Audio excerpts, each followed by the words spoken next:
So both of these shots you were trying to hit like 40 yards, I think it was. It was a yellow cone one, so looking at sort of 30, 40 yard shot, okay, 30 yard shot. As we can see in terms of the setup before, that kind of to me looks like a full setup position, okay, as if you're in a position to hit the ball, I guess 70 or 80 with that club, maybe 60 or whatever, but a full swing position, okay. As a result of that, when you go take the club away, this club for me just goes back a bit too far.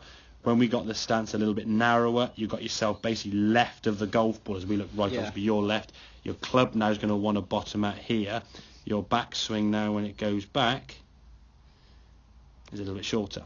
Okay, so you've created less power going back.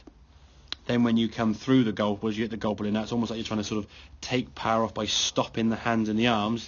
And the club then kind of sort of just flicks through at the end like a bit of a please don't go too far kind of thing. Now, you struck it okay. It wasn't a bad contact, this one, okay? But you can see trying almost like take the power off, full movement there with the body. That, again, looks like a move of someone with that foot movement there and hip turn, like you're going to go 60 or 70 yards. Whereas this one here now, when you came through, a lot more quieter with the lower half, a lot quieter with the arms and the wrist. It's going to give you the distance of 20, 30, 40 yards you want to try and create.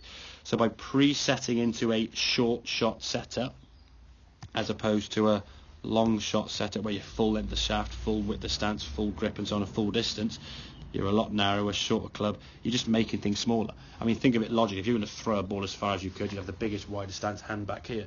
If you're going to throw it to that bucket over there, you'd be sort of just almost in close together, sort of stood there, like sort of going that way. You wouldn't dream of throwing it that far back here and like a shot put trying to chuck, okay? So if we can get yourself in a better, more efficient setup, I suppose, and then I think in terms of your club choice, don't just think the second you get within 50, 60, 70 yards, you just grab the lob wedge. There will be times when the lob wedge is a useful club, when there's something in the way, a mound, a bunker, a tree or whatever, and you need height, the need to get the ball up in the air. But if we don't, and then shot, that red flag you were going towards there, when you took your A time, the trajectory was a lot lower. You've had 4 or 5 shots now, varying contacts, some a bit clean, some a bit heavy, some good strikes. They've all kind of ended up in a circle around the hole about 10, 15 yards.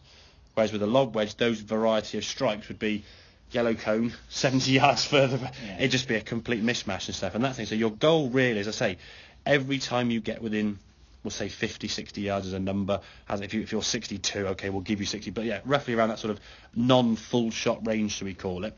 Next time you play, it's Coy de Muster this weekend or whatever you're playing, every time you get that distance, just mark on your scorecard the number of shots it took you to score from that distance and in. And then every time you have that, all those numbers at the end of the round, you add them up, divide them by the number you've had, and see what your average is. And it'd be interesting to sort of keep a number of that and then try to progress it down to, I think, basically below 4 would be a good stat. If we can get towards 3, that would be fantastic. Okay? Because that's the area we're looking to try and obviously improve the scores. If your driver's keeping the ball in play and you're hitting the ball long and straight, your irons were really good the way you said you were playing, the way you were striking your irons to start with today was great. So looking a bit at the short game area, get that scoring area a lot better.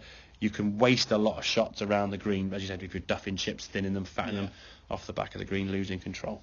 Make sense, Anya? Yep. Good. So small swing setup, small shots, just going to reduce the length of that swing. You can then be more aggressive without trying to sort of decelerate and try and quit on it and hope to get more successful with those shots. Okay, buddy?